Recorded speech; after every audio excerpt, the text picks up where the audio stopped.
Hey, welcome back to the podcast. Today's episode is going to be a little different. I'm doing something that I do not think I have previously done before. I'm very excited about it. I've done this kind of with my own results, but today I'm doing a case study of a client that worked with me inside my 12-week program that it's since been renamed. It is the 90-day period makeover solution, the PMS that you actually need. I'm absolutely obsessed with the name. I think that's so I don't know. I love something that's a little cutesy. Anyway, so let's get in. First, what we're going to do, I'm going to do like a high overview, start to finish of this client. I'm going to first, and you're going to hear me maybe in the background doing a lot of clicking because I have several things pulled up on my computer that I'm going through. So the first thing that we're going to talk about is her intake form, the information that she provided me, like as soon as she signed up to work with me. Then we're going to look at her HTMA results, her Dutch test results. I'm going to talk through the recommendations that I gave her. And then we're going to also go through a few different touch points after we got the testing back, as she was starting to implement her care plan, the feedback that she was giving me, and just kind of how things were going. And then a little bit of her story since our time working together. Now, I just do not feel right about sharing this much of someone's like intimate details, especially because it is hormone related, and share their name with you. So for these case studies, and I came up with this morning while I was thinking about how I was going to lay out this episode, we are going to call her Cat, case study Cat. And I'll probably like keep that little name. Again, I love something a little cutesy. Probably keep that name for any case studies that I do in the future. So this is our very first case study Cat. And like I said, I'm going to start off by walking through her intake form. So when you sign up to work with me, this is the first thing that you do. You sign a consent and you fill out the intake form. The intake form is where I ask a lot of details about your history, your symptoms, what's going on. Tell me about your cycle. What's your main goals? What do you hope to get out of this? That type of thing. So, initially, three concerns that she really was wanting to work on and wanted answers on were she was having trouble sleeping. She like could not sleep through the night.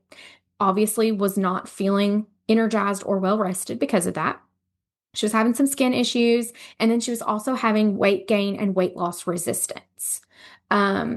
She was postpartum, had a toddler at home. So she'd had one baby. The baby was now a toddler. I can't remember the exact age, but wanted to be able to keep up with her kiddo, and then also was looking ahead and getting ready for that time period of when she wanted to start getting pregnant, or start trying to conceive and get pregnant with her next baby, because she knew that was like on the radar for her family. So, again, like I said, she was having trouble with her sleep. She had trouble staying asleep throughout the night. Falling asleep really wasn't an issue, but she just couldn't like stay asleep. And then when she woke up in the mornings, she did not feel rested at all. She was currently engaging in some exercise, doing a Peloton workout once a week, and then strength training 2 to 3 times a week. She did say that she felt motivated to exercise, that she felt pretty well when she did do exercise. Like it did not leave her feeling abnormally fatigued or sore or anything. Nutritionally, she was doing pretty good. She was working already and had some background knowledge on how to put meals together that supported blood sugar balance. So, that is always super helpful. Let's see what else we mentioned here. Did feel like she had an excessive amount of stress in her life, but felt like she had tools already that she was using to help manage that and manage her reactions to stressful situations. She was having regular cycles that were around 26 to 24 days. On average, she rated her period cramps on average a 6 out of 10.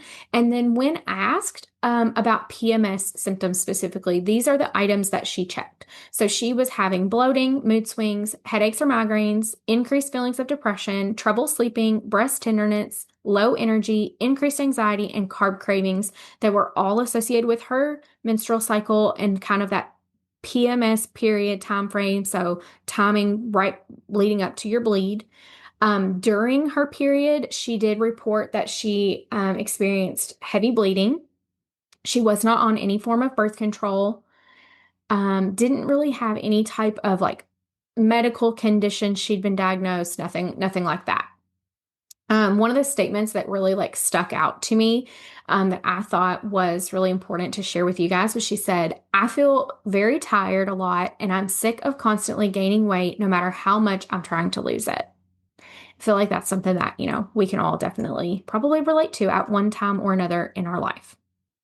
So the first thing that we did was I got her testing kits mailed out to her. Now, typically how this goes, it's not always, but most of the time, my clients will get their HTMA results back first because you don't have to time HTMA testing with your cycle.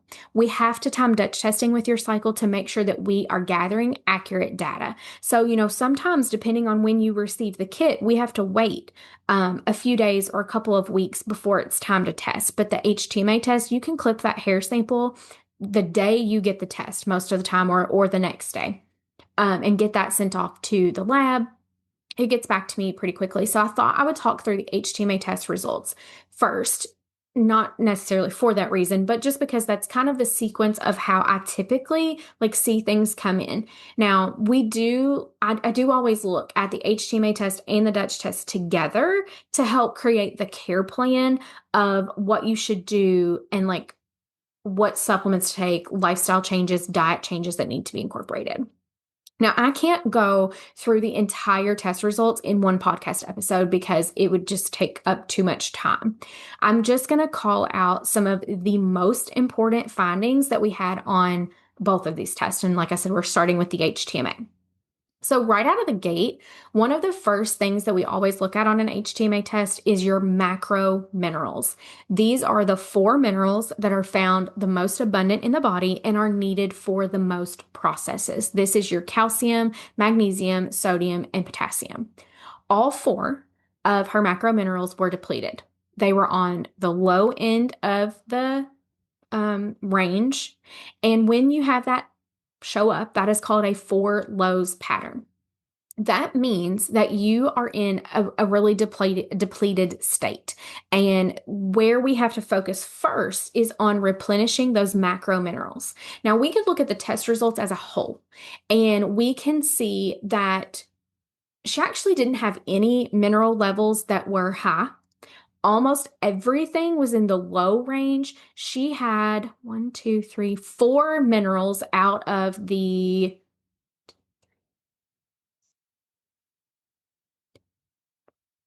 15 that we're looking at on the test here. Only 4 of them were in the okay range, like in the not optimal range, but in the we'll call it the normal range. Everything else was low and depleted. So, along with our focus on 4 lows, that calcium, magnesium, sodium, and potassium, that is where we have to focus first. But then I think the next most important mineral that I see impact my clients is their copper level. We have to have copper in order for us to make energy. And I have so many clients that come to me that are like, I just don't feel well in general. I don't have the energy that I used to. I can't do as many things as I used to, or I don't have a desire to do as many things as I want to. I do it anyway. I push through because I have to, but I don't feel like doing it really, if I'm really honest with myself. And low copper is really common in the clients that I see. So she was no exception to that. Her copper was low. We knew that that was something that we were going to have to address and help her replenish. Other significant thing that showed up on this test was that her cobalt level was so low that it couldn't be detected, which is one kind of red flag indicator to me that we might have some gut issues, gut concerns going on here. Now, if we look at her ratios, her mineral ratios, there are 2 of them that I wanted to speak specifically about. There are, I'm trying to count. I couldn't decide if it was 6 or 6 or 7. I wish you guys could visually see what I was doing right now. There are 7 ratios that we look at And like I said, I can't go into every one of them because then this podcast episode would just get way too long. But these are the two that really, three, really, we're going to talk about three that stick out to me the most, that are the most important. First up, we have the sodium and potassium ratio. We have a sodium and potassium pump on every single one of our cells. If you remember that from high school or middle school science class, that is the little kind of control center of what can come in and go out of a cell. So we need that process working efficiently because we want things like our hormones, our nutrients to be able to get in the cell and do its job. That's where it needs to be. That's where we want it to be able to go. But on the flip side of that, we also want this sodium potassium pump to work efficiently because we want it to be able to kick out things that aren't supposed to be in the cell, like heavy metals. Well, when you don't have enough sodium or potassium, that process can't work efficiently because you don't have enough to make it work. So that ratio was low. That's always a big concern that really impacts my clients. The next ratio I want to talk about a little bit is the calcium and potassium ratio. This is where we get insight into your thyroid health. Now, I always give this caveat. This is not us talking about your body's ability to produce thyroid hormone. That is what we check through blood work. With an HTMA test, we are getting a look inside the cell. Well, we want the thyroid hormone that your body is creating to be able to get inside the cell where it needs to be to do its job. Otherwise, it really doesn't matter if your body is making enough thyroid hormone or not. If your body can't use it, it doesn't matter how much of it there is. So this is why it's really common for women specifically to have like a whole list of symptoms that perfectly line up with hypothyroidism. They'll go to their doctor and they'll say, I have all of this. I think I have low thyroid. Will you please check my labs? And the doctor's like, yeah, of course we'll check. And they check and they run the lab and they come back and they're like, everything looks good. Bye. And you're like, well, what the heck? Like, how does that make any sense? Like, am I just making this up in my head? It must be something else that's wrong. I must just be like crazy. No, it's because when we look at things on the cellular level, your body can't actually get the thyroid hormone that it's producing into the cell, and we don't see that show up on blood work. Okay, the third ratio that I want to talk about is the sodium and magnesium ratio. I wish that you guys could see this chart, but it's it's a podcast, so you can't. This ratio, the level is so low that it's like the little bar on this chart is so tiny. It's like barely even showing up. This is where we get insight into adrenal function. Now, you guys have probably heard me talk about burnout, adrenal fatigue, adrenal dysfunction, cortisol imbalance. It's all the same thing, really. It's that our body has been under stress for various different reasons and various different types of stress for a long time. And we have used up our body's minerals that we use when our body is having a stress response. We've used them up. We've used all of our stores up, and now we're kind of like chasing our tail trying to get that replenished.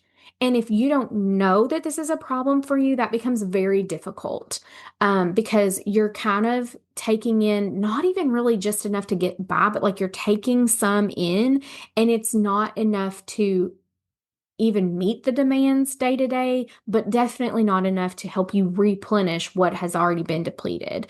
And if you remember, Kat, case study Kat, had a baby. She was postpartum. So she had been through a pregnancy and I believe she breastfed. So her body, had been through a lot. That pregnancy and breastfeeding, they take a lot from our body. They demand a lot of us. We are literally creating and then keeping humans alive. So there's a lot to that. Okay, the last thing about this HTMA test that jumped out at me that I wanted to talk about was in her heavy metal results. There was one heavy metal that was showing up that the level was honestly higher than I typically see it. A lot of times I don't even see uranium show up. But I was in this case, and the level, like I said, was higher than what I had seen on tests in the past. So we had to dig into that a little further and be like, okay, are you getting exposed to uranium somewhere? Is it in your water? Is it like just where you live locally you're getting exposed to it. And then we also needed to support the body because when it's showing up on a hair test, your body is actively detoxing it. So we want to make sure that the body has the support it needs to continue to detox it if there's more of it there, but then also not be kind of damaged or suffer like negative consequences during that detox process. So a binder is super helpful for that. And I'll get to my like recommendations for that in a second. Next up, we have her Dutch test. And on her Dutch test, and again, just like with the HTMA, I can't go through everything that's on this Dutch test because there's just so much information that we get. It's why I love these two tests because we get so much information and it's so informative. But I'm just trying to give you the like high point highlights here and also not turn this into like a 2 hour long podcast episode. So right out of the gate, the first thing we see on a Dutch report, very first page, is your estrogen, progesterone, and testosterone levels. She had clear-cut estrogen dominance and significant estrogen dominance. You know how there's like a range of, when you're looking at a lab, there's like a range of what's normal. There's a low end and a high end.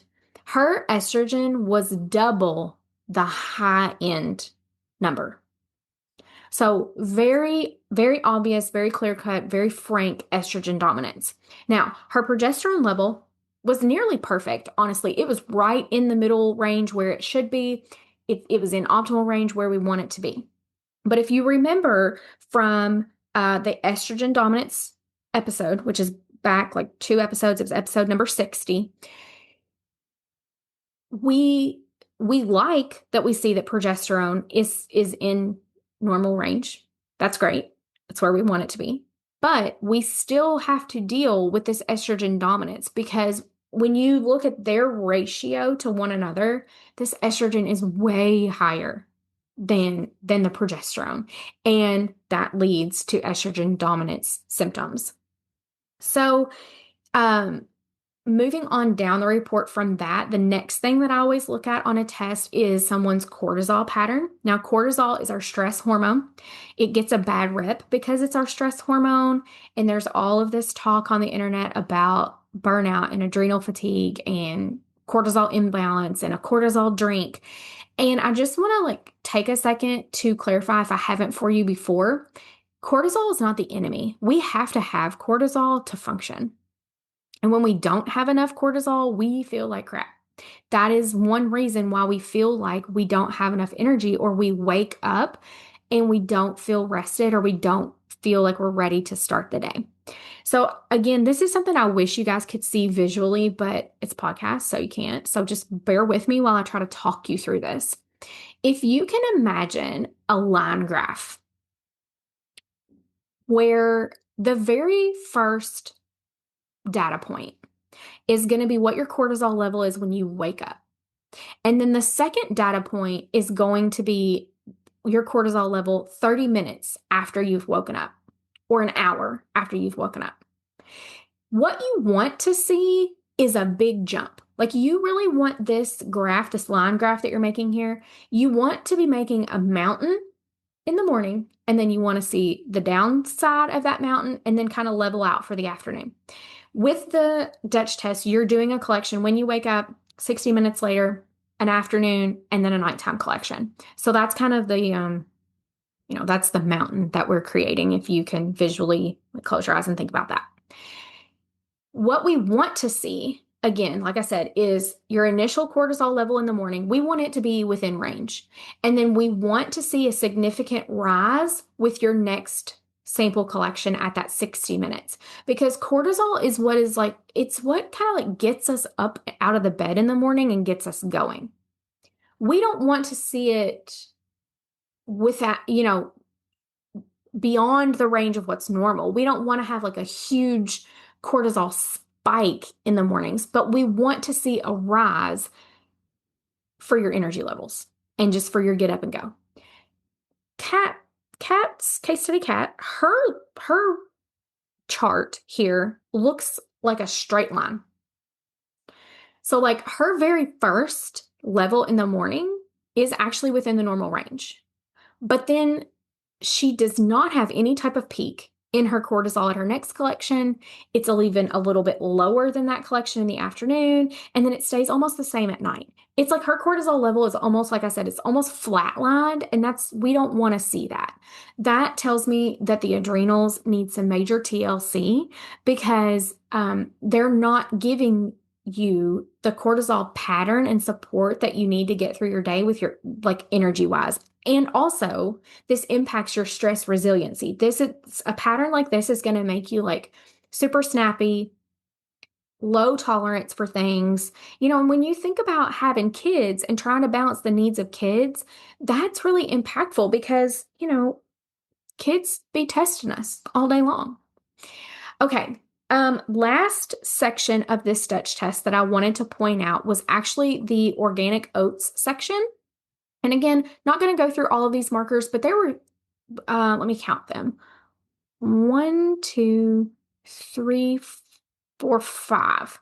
There were actually 6. Okay, 6 different levels here that were either high or on the high end of the range. And I'm not going to go into detail about which ones they were and stuff. I just want you to know that they were further enforcing to me that we needed to support her gut. They're like additional little, you remember I said I had that red flag on the HTMA test. These were additional little red flags that are like, something's going on in the gut here. In conjunction, those little red flags, and then the fact that we have estrogen dominance. Estrogen dominance it's not always fixed by making sure you're pooping more. That's like such an oversimplified answer, but that is one part of it. That's one part of how our body detoxes estrogen. And if you're constipated, or if you just have, it doesn't always even show up as constipation. It commonly does, but it can just be like poor gut health in general. Like somebody that has a lot of bloating, maybe they are on the flip side, they have a lot of diarrhea. Like if there's a gut problem there, it typically is going to impact your estrogen levels. So we knew we needed to address that. Okay. I sent her, let me get back to my other page here. I sent her care plan over to her on August 21st. This is just in a minute. This timing is going to be important. So the things that I wanted to focus on with her, those adrenals, number 1, gut, number 2, and then specific supplement that would help bring down that estrogen level while not bottoming it out. Because just like cortisol gets a bad rep sometimes, estrogen can also get a bad rep. And I covered this back on episode 60 where we're talking about estrogen dominance, but we need estrogen, okay? Estrogen is part of what helps us feel good. It's part of what gives us, like, our skin some elasticity and gives us a little bit of pizzazz. We don't want to bottom that out and then somebody not have any estrogen at all. So that's like, we want to be careful, very careful when we are taking supplements that specifically kind of push some estrogen detox. And we always want to be mindful of how long we are taking something like that. In addition to that, we addressed the low potassium with the potassium cocktail drink from Jigsaw. We worked on addressing the low copper through a desiccated beef liver supplement.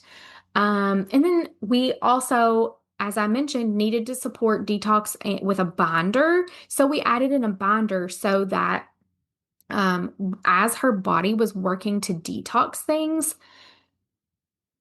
a binder acts kind of like a mop or a broom with a little sweet basket to make sure that when the body detoxes something, the binder's there to grab it up, bind to it, and make sure that it gets escorted out via your bowels and not reabsorbed by the body. So, and that was not her entire care plan. That's another thing that, like, I can't go into super nitty-gritty detail on a podcast episode without it becoming 2 hours long. But that was just kind of like the high points. In addition, like, those were the supplements. In addition, we did some mineral baths. We talked even more about blood sugar balance, made sure that she did really have those stress resiliency tools in her back pocket and was using them. Because sometimes, we know something we just don't do it or we're not using it. It's not helpful to us unless we're using it. So we focused on that for a bit. Now, what I wanted to do was go back through some of her check-ins with me. So when you're working with me in this program, you have weekly check-ins with me for the entire 12 weeks. This helps hold you accountable. It also helps me check in on how you're doing. It gives you the opportunity to ask me questions. And so, like I said, I sent her plan to her on August 21st. So the first check-in that I wanted to pull up here was actually from September 15th. And you're like, gosh, Vana, that's like nearly a month later. Well, if you think of like, I've got to get the results back, I got to sit down and have time to look over everything Vanda just sent me. Then I've also got to order supplements. You don't get to just like wake up the next day and implement everything that I've sent over. So I just pulled this one because I felt like it was far enough out from when I sent the care plan that she was probably implementing everything that I had recommended at this point and had been for probably a week to 2 weeks. Okay, so the first thing that I wanted to point out is one of the questions that I always ask on my check-ins is how would you rate how you felt overall this week? And like specifically, we're talking about energy most often. This week, so September 15th, she rated herself out of 7 out of 10. So coming from someone that like literally reached out to work with me because she wasn't feeling very energized, I was like, that's a win, we'll take it.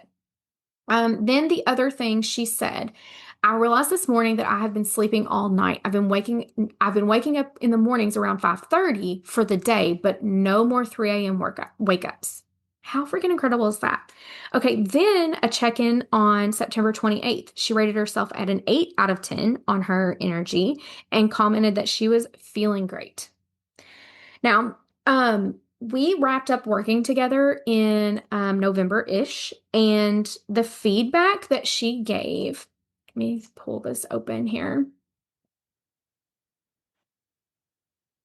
Bum, bum, bum.